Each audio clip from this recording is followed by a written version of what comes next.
back to YouTube, potentially. I've lost 2 camera batteries, so if my battery dies, you might have half a session here. But this is new programming for me now, which is a hybrid of like push-pull and upper-lower. So it's push-pull off, upper 1, lower, only 1 lower session, mentally, obviously, but then upper 2 on a Saturday. So obviously, like, the volume for all sessions is fairly low, but also the frequency is on the higher side. So I only trained pull 2 days ago, so I have to see how I get on here in terms of, as the weeks go on, how I'm able to recover between sessions. But yeah, I do enjoy like upper sessions, so I'm quite excited for it. But yeah, TikTok kids will love it too. I'm officially a optimal upper-lower wanker. But they'll still say, oh, I should train lower more and just go classic. But I don't know, I'll probably say mental physiques, vaulted, or whatever. But either way, most of them have no muscle, so I won't listen to it. Anyway, first pull down, first movement is pull down. So we've got like 2 main pulling movements, 2 main presses, a dip pattern, and then some laterals and rear delts. So yeah, let's crack on. Hopefully I'll finish sets and actually have something useful to say and not just have nothing in my brain whatsoever. So yeah, first top set here.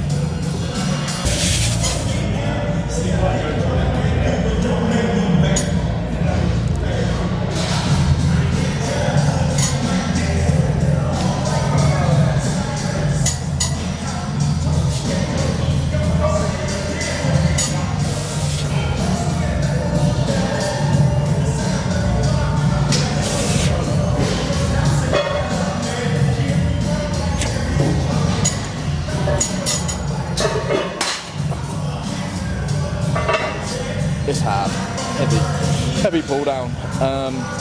Something I was just thinking just then is people get into training and think, oh, how do I bias iliac fibers of the lat? Like, you have no back, just do some pulling movements and get strong at them. Don't worry about what you're biasing, just make sure your form is correct for the movement.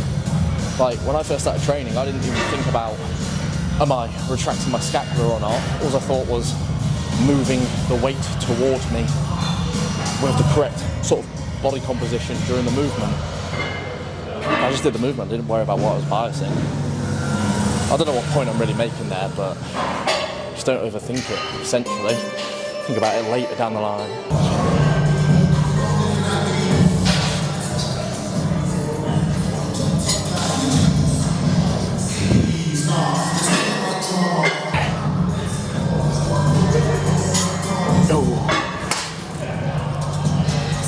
First press is prime press, just 2 sets here for now, but obviously this is the start of the block, so it's going to be our like baseline volume. That'll get tapered up when I go back into a nasty phase. Right now, health phase, 150 milligram of test per week. Feel pretty sound, so like no decline in strength or anything like that. And that nitric oxide and fullness that you get when you're super physiological, that's also gone now, so I'm like on the flatter side. But yeah, performance is sound. So when we are blasting again, there will be a 3rd set here. So as there's only 2 sets now, both will just be loaded through the mid peg, so loading through the mid range. And then when we have the 3rd set in, that will move to biasing some load through that length and range where we've got a bit more left once fatigued, if that makes sense. So yeah, probably last warm up here, and then maybe one more after this.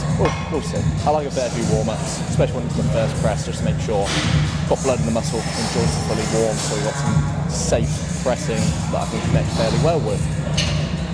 Yeah.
So second press movement of this session, Nautilus flat press, going for the neutral handles.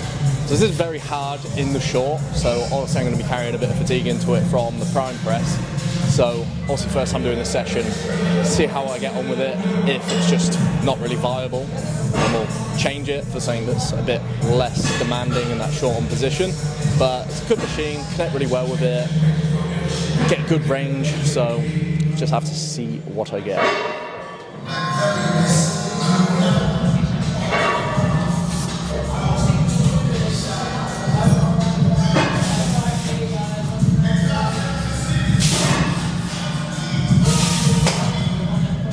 Fair bit more on than that.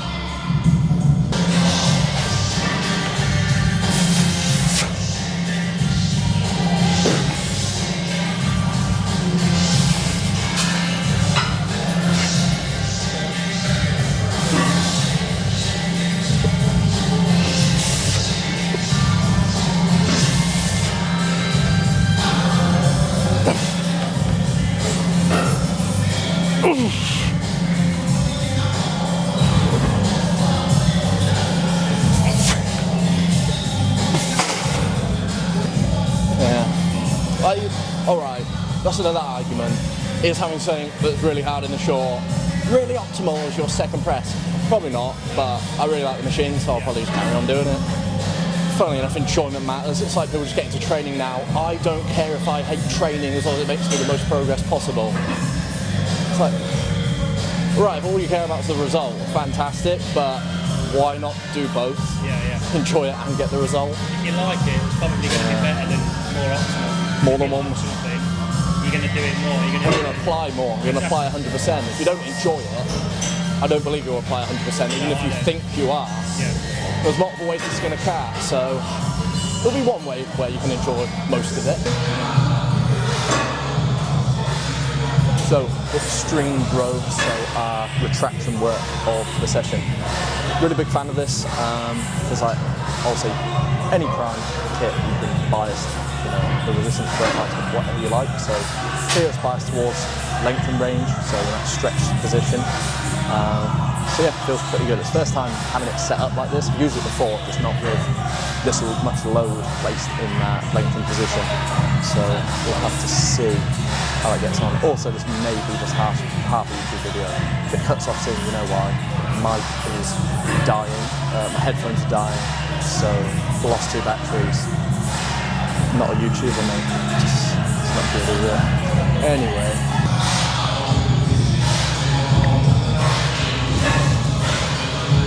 Also, if you're using this, that is a must.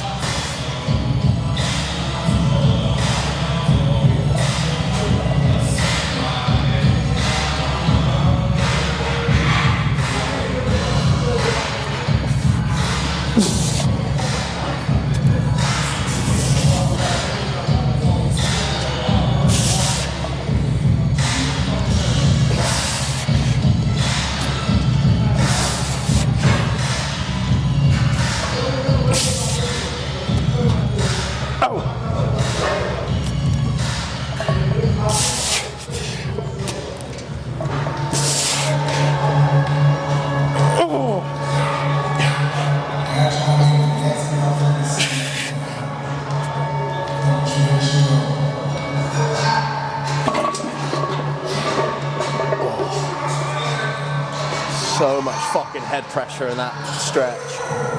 It's gonna explode.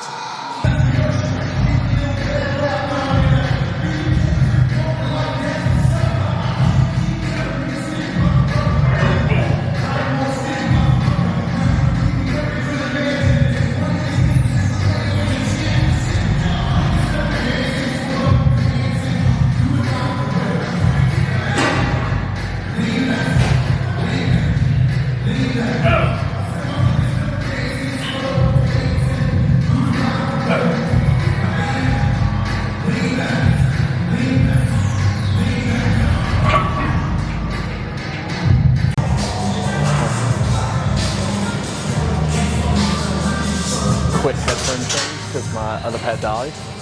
So third and final press of the session is dip machine, so biasing triceps and the lower fibers of the pec, so costal fibers.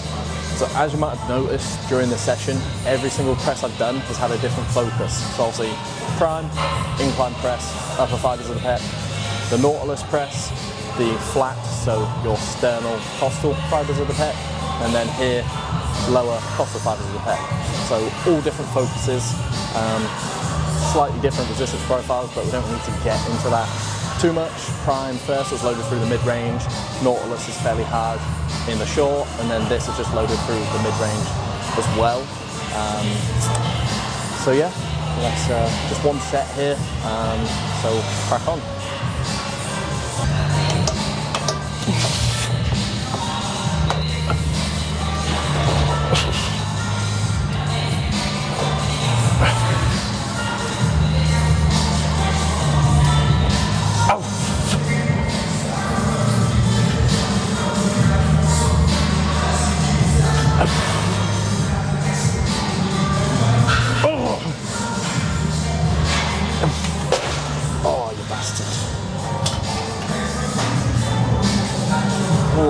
Would be really, really beneficial if there was a seat belt, but I just haven't bought one.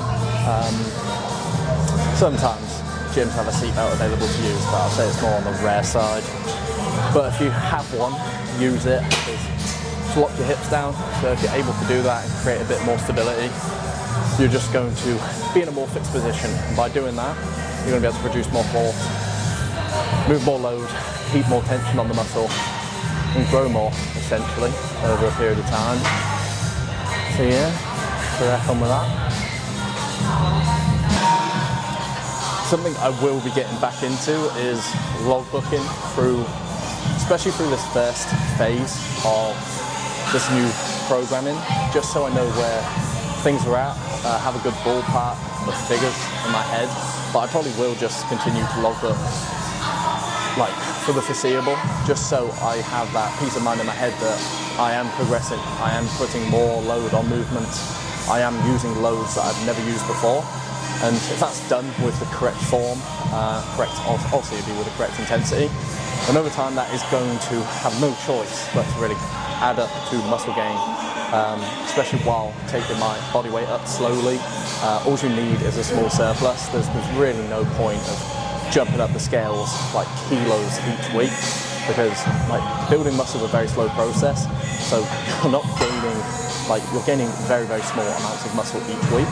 So apart from that, the rest of whatever you've gained each week is just going to be adipose tissue, body fat, and if you gain too quickly and you cut your gaining phase short, all you're going to have done is have to obviously diet sooner, and in that time period you're probably not going to have built that much muscle. Like I say, it takes time. So slow and steady rate of gain.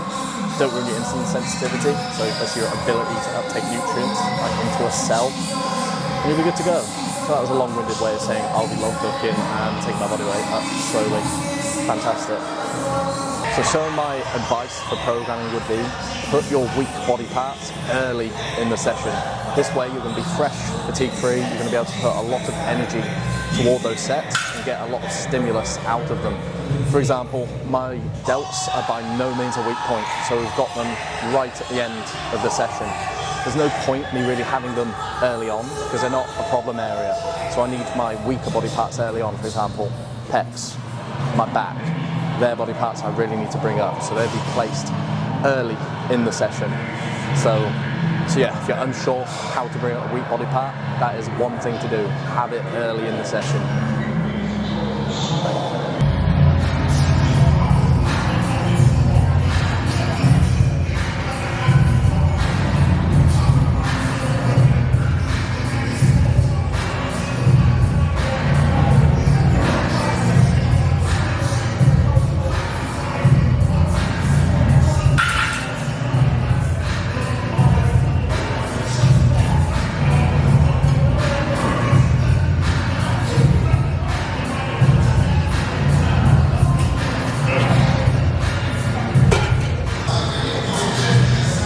You might say for this, oh, you're using the machine the wrong way. Well, I've got lanky fucking arms, so if I use it as it's supposed to, facing inward, I'm just gonna punch the stack with every rep I do, which just isn't helpful, obviously.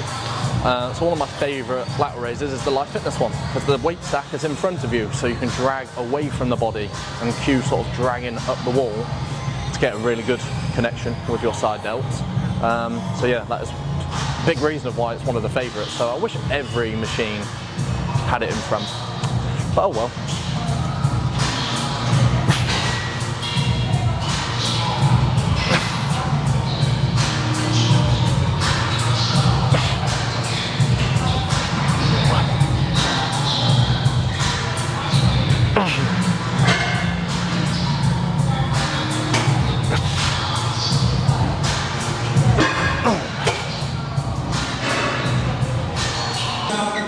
So from an exercise setup perspective, session feels pretty good. I'm not really going into any movements, like carrying a lot of fatigue, and like it's not a huge like metabolite buildup, so pump essentially. So that's not really becoming a limiting factor in any movements I do, because the pump's almost like dissipated when I go onto a movement for that same body part again.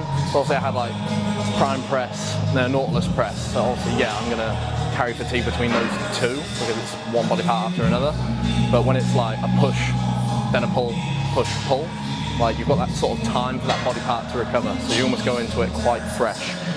So last movement here, rear delt fly, 3 sets. I was on a rear delt like weak, like my back is weak, so my rear delt's almost overpowering, but it's just because my back is pretty shit, to be honest.